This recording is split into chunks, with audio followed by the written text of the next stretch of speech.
आपके साथ मैं हूं प्रियंका राय। अगले 20 मिनट में आपको हम 20 अहम खबरों से रूबरू कराने वाले हैं। तो चलिए शुरू करते हैं 20 मिनट में 20 खबरों का सिलसिला। कांग्रेस नेता राहुल गांधी की संसद सदस्यता शुक्रवार को रद्द कर दी गई। वे केरल के वायनाड से लोकसभा सदस्य थे। लोकसभा सचिवालय से पत्र जारी कर इस बात की जानकारी दी गई। मानहानि केस में सूरत की कोर्ट ने गुरुवार को उन्हें 2 साल की सजा सुनाई थी। राहुल गांधी ने 2019 में कर्नाटक की सभा में मोदी सरनेम को लेकर बयान दिया था। राहुल ने कहा था कि चोरों का सरनेम मोदी है। सभी चोरों का सरनेम मोदी क्यों होता है, चाहे वो ललित मोदी हो या फिर नीरव मोदी, चाहे नरेंद्र मोदी। इसके बाद सूरत पश्चिम के बीजेपी विधायक पूर्णेश मोदी ने राहुल के खिलाफ मानहानि का केस किया था। उनका कहना था कि राहुल गांधी ने हमारे पूरे समाज को चोर कहा है और यह हमारे समाज की मानहानि है। इस केस की सुनवाई के दौरान राहुल गांधी कई कोर्ट में पेश हुए थे। सुप्रीम कोर्ट ने 11 जुलाई 2013 को अपने फैसले में कहा था कि कोई भी सांसद या विधायक निचली अदालत में दोषी करार दिए जाने की तारीख से ही संसद या विधानसभा की सदस्यता के लिए अयोग्य घोषित हो जाएगा।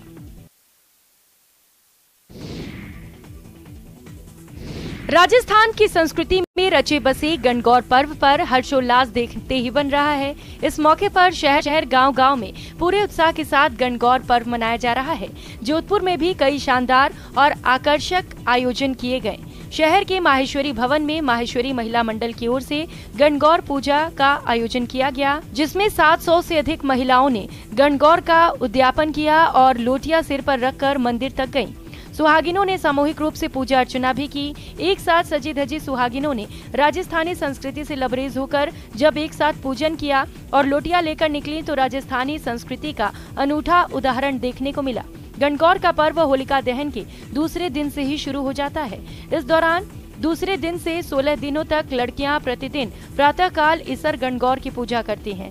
जिस लड़की की शादी हो जाती है वो शादी के प्रथम वर्ष अपने पीहर आकर गणगौर की पूजा करती हैं।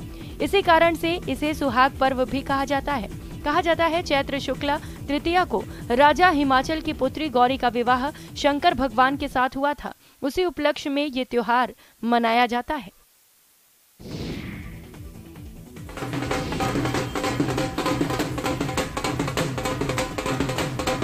ये 16 दिन की गणगौर है। आज हम सब गणगौर पूज रहे हैं। ये सुहाग भाग की चीजें हैं और ये बहुत अच्छा लग रहा है। हम 16 दिन से बहुत आनंद आ रहे हैं।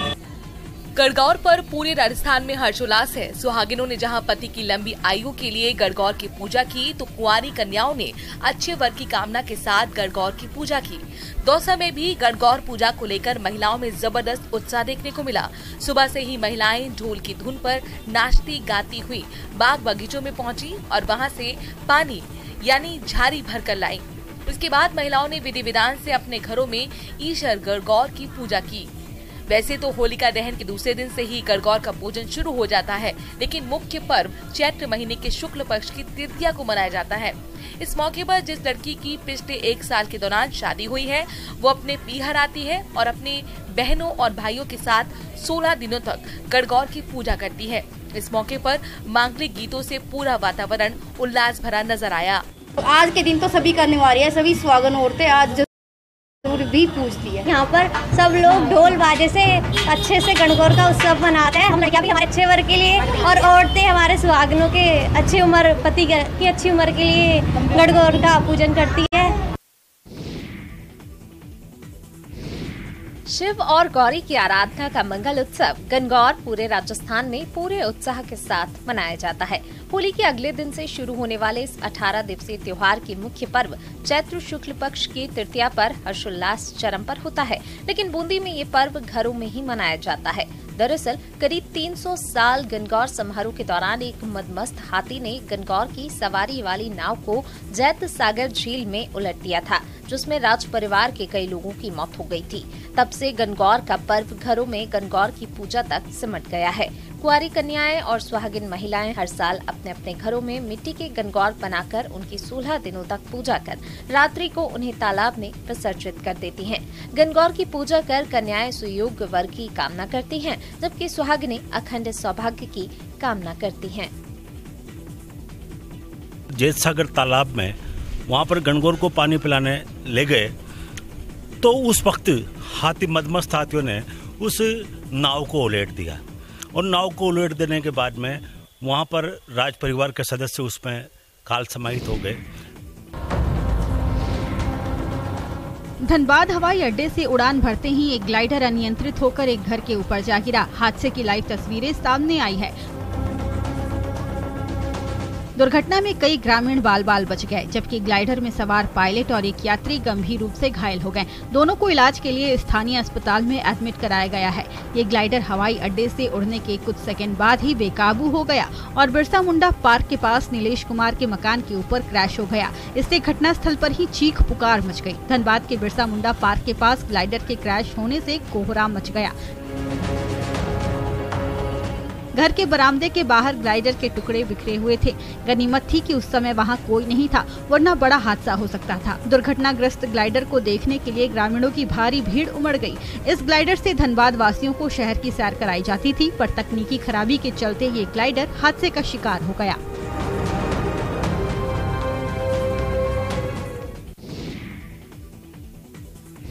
सड़क पर धधकता सिलेंडर और पूरे इलाके में दहशत। बारां जिले के कवाई कस्बे में ऐसा ही कुछ हुआ।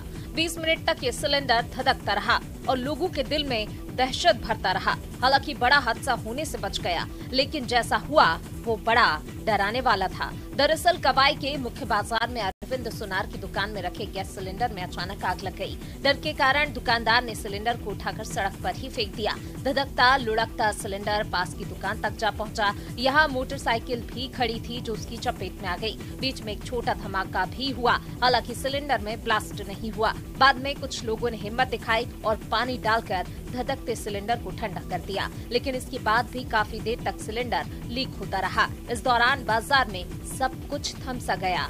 खबर पाकर पुलिस भी मौके पर पहुंची और सिलेंडर को हटाकर यातायात शुरू करवाया।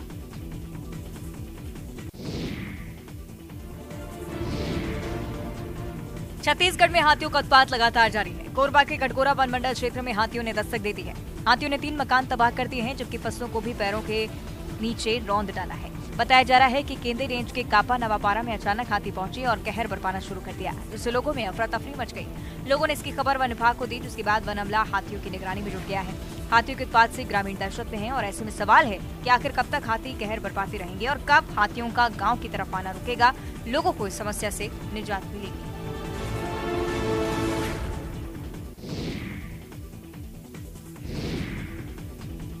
पहाड़ की आबोहवा सैलानियों के लिए गर्मी में पहली पसंद रही है, लेकिन अब उत्तराखंड के मैदानी इलाके भी पर्यटकों की पसंद बनते जा रहे हैं। ऐसे में इन पर्यटकों को नैनीताल में इको पर्यटन की फील देने की प्लानिंग होने लगी है।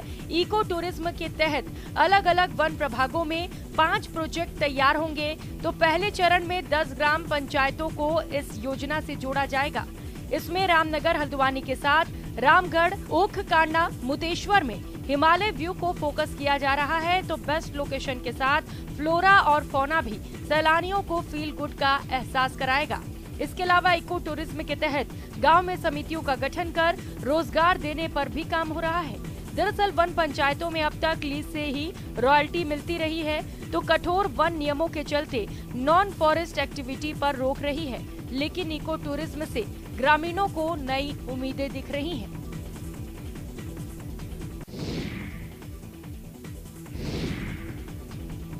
खेती हो या जीवन, जमाने के साथ उसमें बदलाव से ही नई राह मिलती है। उत्तर प्रदेश के शाहजहांपुर के प्रभात शुक्ला ने इस बात को समझा। उन्होंने परंपरागत खेती को दरकिनार कर स्ट्रॉबेरी की खेती से न सिर्फ अपनी किस्मत बदली, बल्कि किसानों को नई राहत दिलाई।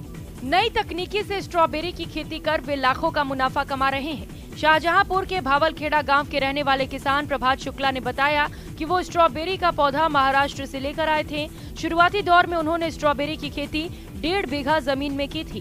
खेतों में लगे स्ट्रॉबेरी को देख लोग खेतों से ही इस फल को खरीदने लगे।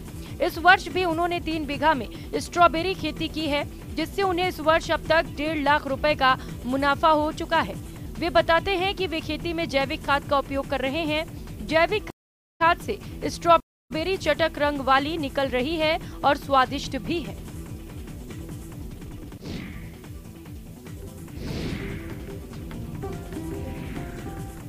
टमाटर की खेती से 7 करोड़ रुपए की आमदनी, लोगों को शायद इस बात पर भरोसा न हो, लेकिन हरदा के किसान मधुसूदन धाकड़ ने ये कमाल कर दिखाया है। टमाटर की खेती में इन्होंने ऐसी सफलता हासिल की है कि लोग इन्हें टमाटर किंग के नाम से जानने लगे हैं। टमाटर किंग ने सिर्फ 8वीं तक पढ़ाई की है, लेकिन खेती में इनका कोई जोड़ नहीं है। इन्होंने परंपरागत खेती को छोड़ हॉर्टिकल्चर अपनाया। कम पढ़े लिखे होने से शुरुआती दौर में कठिनाइयों का सामना करना पड़ा, फसल को बेचने की समस्या आई, लेकिन मधुसूदन धाकड़ ने हार नहीं मानी और करीब 15 साल पहले 20 एकड़ से शुरू हुआ सफर 180 एकड़ तक जा पहुंचा है। मधुसूदन धाकड़ 70 एकड़ में टमाटर की खेती कर रहे हैं। इसके अलावा मिर्च, शिमला मिर्च जैसी फसल भी लगा रहे हैं।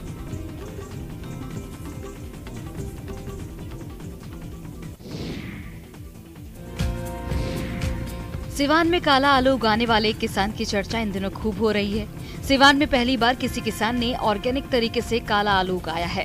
काले आलू का उत्पादन बम्पर हुआ है, जिसके चलते दूसरे किसान भी इस आलू की उपज करने को सोच रहे हैं।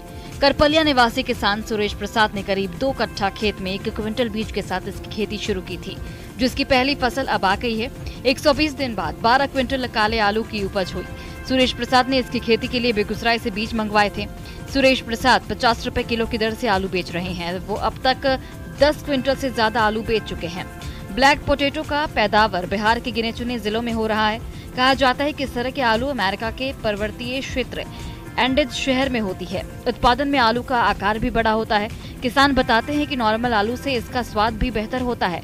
हालांकि इसकी चलन अभी कम है, लेकिन सिवान में ज्यादातर किसान अगली बार इसकी खेती करने का मन बना चुके हैं।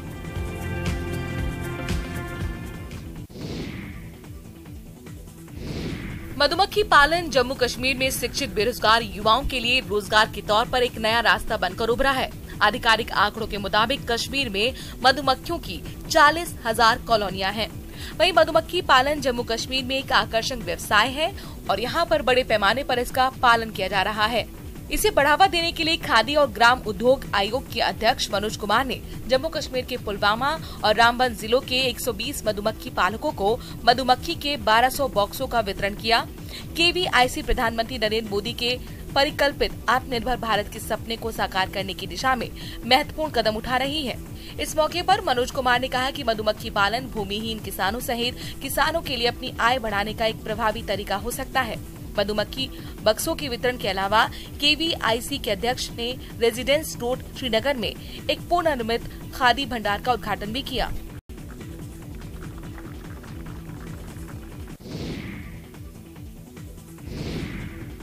मध्य प्रदेश के जबलपुर के ग्वारी घाट में चीन के मकाओ की तरह लाइट एंड साउंड शो शुरू किया जाएगा। इस काम पर 8 करोड़ रुपए खर्च होंगे। लाइट एंड साउंड शो के जरिए नर्मदा नदी की गाथा और रानी दुर्गावती की कहानियां लोगों को समझाई जाएंगी। मध्य प्रदेश पर्यटन विकास निगम के अध्यक्ष विनोद गोटिया ने बताया कि इस साल के अंत तक लाइट एंड साउंड शो की शुरुआत होगी। इस तरह का लाइट एंड साउंड शो चीन के शहर मकाओ में चलता है। विनोद गोटिया का कहना है कि इसमें अत्याधुनिक तकनीक के फव्वारे लगाए जाएंगे। 100 मीटर लंबा पर्दा बनाया जाएगा। इस पर्दे पर लेजर की तकनीक से 3D आकृतियों की बनाने की कोशिश की जाएगी। इसके पीछे साउंड भी होगा, जिसमें जबलपुर के इतिहास से जुड़ी बातें बताई जाएंगी। इस शो में रानी दुर्गावती से जुड़ी हुई गाथाएं, नर्मदा के किनारे कभी गुरु नानक देव जी के आगमन और नर्मदा नदी के उद्गम से लेकर अंत तक की कहानी, इन तमाम बातों पर फिल्म बनाई जाएगी, जिसे ग्वारी घाट में जनता को निःशुल्क दिखाया जाएगा। दौसा के लालसोट के डीडवाना में जोबनेर माता का भव्य मेला आयोजित किया गया। मेले के दौरान सांस्कृतिक कार्यक्रमों की धूम रही। इस दौरान देवी देवताओं की अनुपम झांकियां निकाली गईं। साथ ही कलाकारों ने नृत्य संगीत से मेले में आए श्रद्धालुओं का भरपूर मनोरंजन किया। चैत्र नवरात्र के दूसरे दिन आयोजित सांस्कृतिक कार्यक्रमों का आनंद उठाने के लिए दौसा सहित आसपास के जिलों से बड़ी संख्या में लोग पहुंचे। जोबनेर माता का मंदिर 800 फीट ऊंचाई पर अरावली की पहाड़ियों में स्थित है। 300 सीढ़ियां चढ़कर श्रद्धालु जोबनेर माता के दरबार में पहुंचते हैं। माना जाता है कि करीब 800 साल पहले जोबनेर माता के मंदिर की स्थापना हुई थी। तब से ही डीडवाना गांव में मेला चौक स्थित जोबनेर माता का भव्य मेला भरता है, जिसमें दौसा और आसपास के इलाके के हजारों लोग जोबनेर माता के मेले में आते हैं। इस मौके पर जोबनेर माता के मंदिरों को भी भव्य तरीके से सजाया गया है।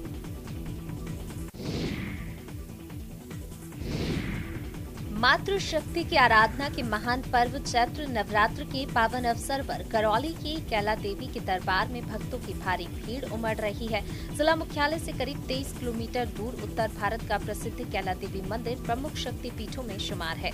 मां के दरबार में राजस्थान, उत्तर प्रदेश, मध्य प्रदेश, दिल्ली, हरियाणा सहित कई राज्यों से श्रद्धालु आते हैं। इस मंदिर का इतिहास करीब 1100 वर्ष पुराना है। अरावली पर्वत श्रृंखलाओं के बीच त्रिकूट पर्वत पर मां कैला देवी की मुख्य प्रतिमा के साथ मां चामुंडा की प्रतिमा भी मंदिर में विराजमान है। वैसे तो कैला देवी के दर्शन के लिए साल भर श्रद्धालुओं का तांता लगा रहता है, लेकिन चैत्र महीने में माता के दरबार में लखी मेला भरता है।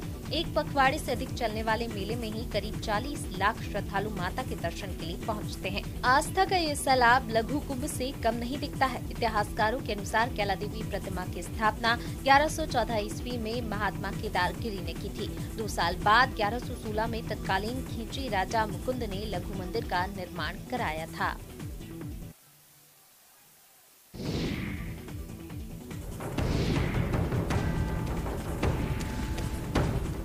सीधी के आदिवासी ग्रामीण इलाकों में जीप काटकर देवी प्रतिमा को चढ़ाने का सिलसिला नहीं थम रहा। ऐसा ही नजारा सिहाबल विधानसभा क्षेत्र के बिठौली गांव में देखने को मिला। यहाँ मंदिर में अनिल बसंत नाम के एक युवक ने परिवार वालों के सामने ही अपनी जीप काटकर देवी प्रतिमा को समर्पित कर दी और युवक मंदिर में देवी प्रतिमा के सामने पड़ा रहा। ग्रामीणों ने देवी मंदिर में पूजा अर्चना भी शुरू की। बताया जा रहा है कि युवक परिवार के साथ मंदिर में पूजा करने के लिए गया था और उसकी मन्नत पूरी हो गई थी। ऐसे में देवी मां को प्रसन्न करने के लिए उसने अपनी जीभ काटकर अर्पित कर दी। इस घटना की सूचना के बाद स्वास्थ्य अमला सहित पुलिस भी अलर्ट हुई, मौके पर पहुंची। युवक की पत्नी उर्मिला बसंत ने बताया है कि उसके पति ने मन्नत मांगी थी, पोकलेन मशीन चलाना सीख जाने पर देवी मां को अपनी जीभ चढ़ाएगा। युवक की पत्नी और ग्रामीणों का दावा है कि युवक की जीभ वापस आ जाएगी।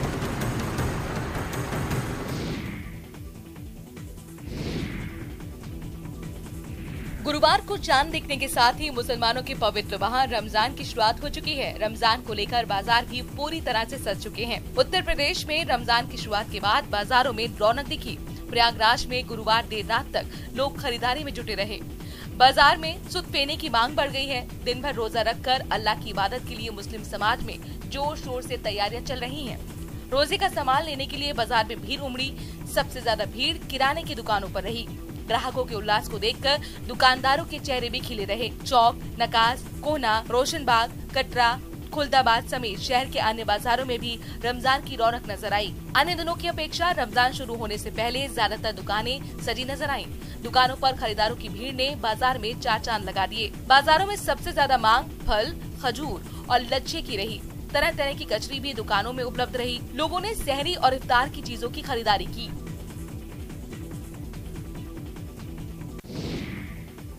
झारखंड और देश का मान विश्व पटल पर बढ़ाने वाली नेशनल आर्चरी प्लेयर दीप्ति की आंखें नम हैं। इनकी आंखों में आंसू इसलिए है कि सरहुल पर्व मनाने के लिए इस बेटी के पास पैसे नहीं हैं। सरहुल में नए कपड़े पहनकर जुलूस में जाने का रिवाज है, लेकिन दीप्ति के पास इतने भी रुपए नहीं हैं कि वो कपड़े खरीद सके। 2006 से 2019 तक तीरंदाजी करते हुए इन्होंने झारखंड को अलग अलग जगहों पर रिप्रेजेंट किया है। औरंगाबाद, जबलपुर, दिल्ली और कई बड़े शहरों में झारखंड का नाम ऊंचा कर चुकी है। घर में मेडल का अंबार लगा है। कर्ज लेकर बेटी ने प्रदेश का मान बढ़ाया, लेकिन आज वही बेटी आंसू बहाने को मजबूर है। कर्ज का बोझ दिनों दिन बढ़ता जा रहा है और दीप्ति बोझ के तले दबते जा रही है। कोई इस बेटी की दर्द को कम करने नहीं आ रहा।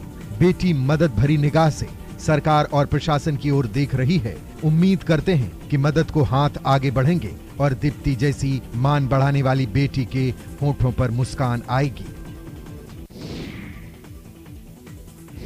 हिमाचल प्रदेश के लाहौल स्पीति में बर्फ से लगभग 16,580 फीट ऊंचे श्रृंखला दर्रा को सीमा सड़क संगठन ने रिकॉर्ड समय में बहाल कर दिया है। श्रृंखला दर्रा बहाल होने से लद्दाख की ट्रांसकर वाली सड़क के जरिए हिमाचल से जुड़ गई है। श्रृंखला दर्रा खुलने के बाद अब जल्द ही ट्रांसकर वैली पर्यटकों के लिए खुल जाएगी। जनवरी में भारी बर्फबारी के कारण ये रास्ता बंद हो गया था, लेकिन शुक्रवार को हल्के वाहनों के लिए रास्ता खोल दिया गया। सीमा सड़क संगठन योजक परियोजना के निदेशक कर्नल विकास गुलिया ने हरी झंडी दिखाकर ट्रांसकर की ओर से आए वाहनों को 16,500 580 फीट ऊंचे दर्रे के टॉप से मनाली चंडीगढ़ की ओर रवाना किया। मनाली राजगढ़ कारगिल मार्ग को बीआरओ ने रिकॉर्ड समय में बहाल किया है, जबकि पिछले साल ये रास्ता 17 अप्रैल को खुला था। -20 से 25 डिग्री तापमान के बीच बीआरओ के जवानों ने जान जोखिम में डालकर दर्रा बहाल किया। परियोजना निदेशक कर्नल विकास गुलिया ने बताया कि शिंकुला दर्रा में 4 किलोमीटर करीब लंबी सुरंग का निर्माण कार्य भी जल्द शुरू होने जा रहा है। इस सुरंग के निर्माण कार्य पर करीब 1650 करोड़ खर्च होंगे।